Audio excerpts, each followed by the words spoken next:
Assalamualaikum. Kembali bersama Bunda Dayah. Kita akan berbagi cerita dari buku-buku yang keren ini. Tuh, lihat, bukunya seru-seru loh. Kali ini kita akan membacakan cerita Mendongeng Bersama Mauri.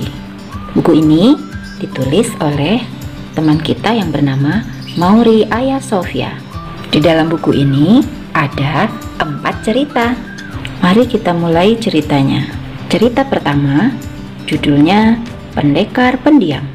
Pada zaman dahulu, ada seorang pendekar yang sangat hebat. Tapi anehnya, dia malas sekali bicara, sehingga terkenal dengan sebutan pendekar pendiam. Satu kali, pendekar pendiam sedang berjalan-jalan. Rupanya ada musuh yang mengintai. Musuh itu mengganggunya dan mengajaknya bertempur. Pendekar pendiam tidak ingin melukai siapapun, jadi dia diam saja. Si musuh bertambah penasaran. Dia mulai menghina dan berkata-kata kasar kepada pendekar pendiam. Tiba-tiba pendekar pendiam mulai menjawab dan membuka mulutnya. "Apa?" tanya pendekar pendiam seperti harimau yang sedang mengaum. Duh, aroma tidak sedap memancar keluar dari mulut sang pendekar pendiam. Bau sekali. Pendekar pendiam sepertinya tidak pernah sikat gigi seumur hidupnya. Pantas saja selama ini dia diam saja dan malas berbicara atau bertengkar. Si musuh terkena serangan nafas busuk dari sang pendekar pendiam. Tiba-tiba sang musuh merasa kapok dan dia mulai pusing, dan akhirnya si musuh itu pingsan. Tidak. Ketika sadar, ia pun langsung lari tunggang langgang dan tidak pernah kembali lagi. Sejak saat itu, sang pangeran semakin terkenal dan disegani oleh musuh-musuhnya. Pesannya, jangan lupa sikat gigi supaya mulut kita tidak bau. Kita lanjut cerita kedua ya. Judulnya Suara Gedebuk. Di kamar yang tenang, seorang anak perempuan bernama Nina sedang belajar dengan penuh konsentrasi. Tiba-tiba ada suara mengganggu. Seperti itu suaranya. Awalnya Nina berusaha tidak peduli, cuek. Tetapi suara itu terus muncul, walaupun lebih pelan dari yang pertama didengar Nina. Nina penasaran. Aduh, suara apa itu? Aku periksa dulu ah, seru Nina dalam hatinya. Nina memeriksa ruang televisi, juga ruang tamu, kamar mandi, dapur, dan kamar tidurnya sendiri. Hah? Tidak ada apa-apa di sini. Nina melanjutkan pekerjaannya. Dia mengerjakan tugas dari sekolah dan lagi-lagi Nina mendengar suara itu.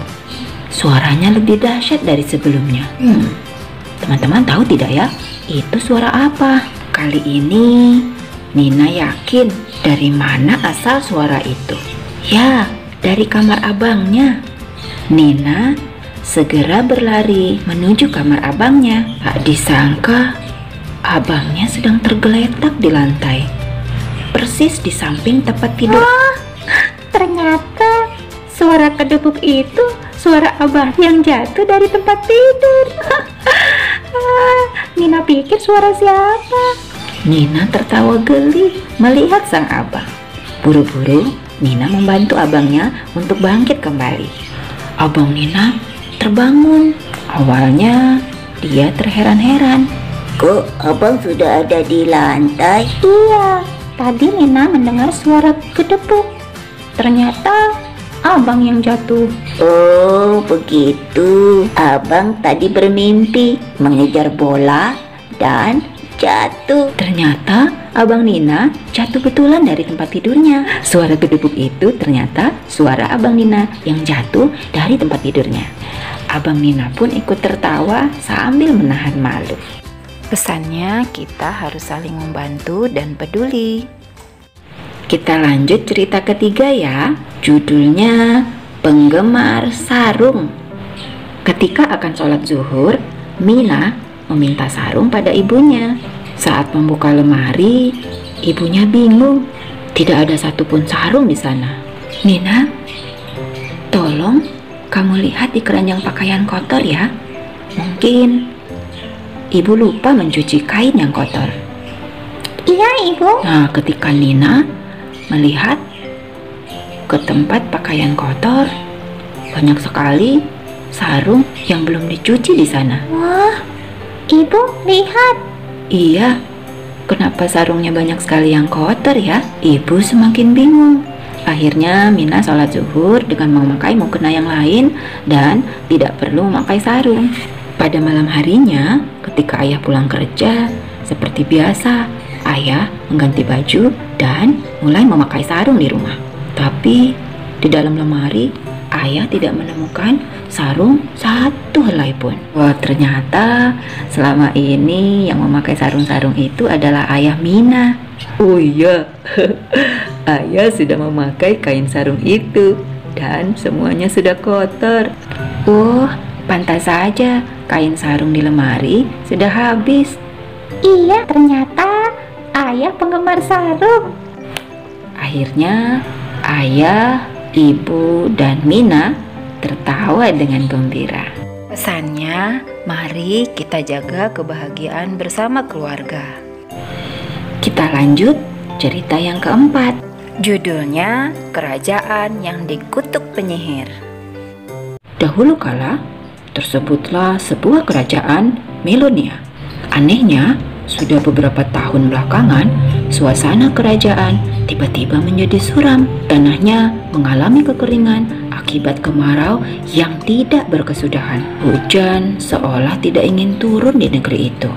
Dikala semua orang sudah pasrah, sang putri kerajaan tidak putus asa. Bersama pengawal-pengawalnya yang tangguh, putri terus mencari sumber mata air untuk mengatasi kekeringan.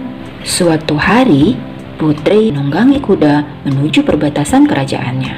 Dia menemukan sebuah kerajaan tua dan bertemu dengan seorang pengawal di depannya. Ternyata pengawal itu bekerja sama dengan penyihir yang sangat jahat. Penyihir inilah yang telah mengutuk kerajaan sang putri, sehingga kerajaan dilanda kekeringan dan rakyat menjadi sengsara.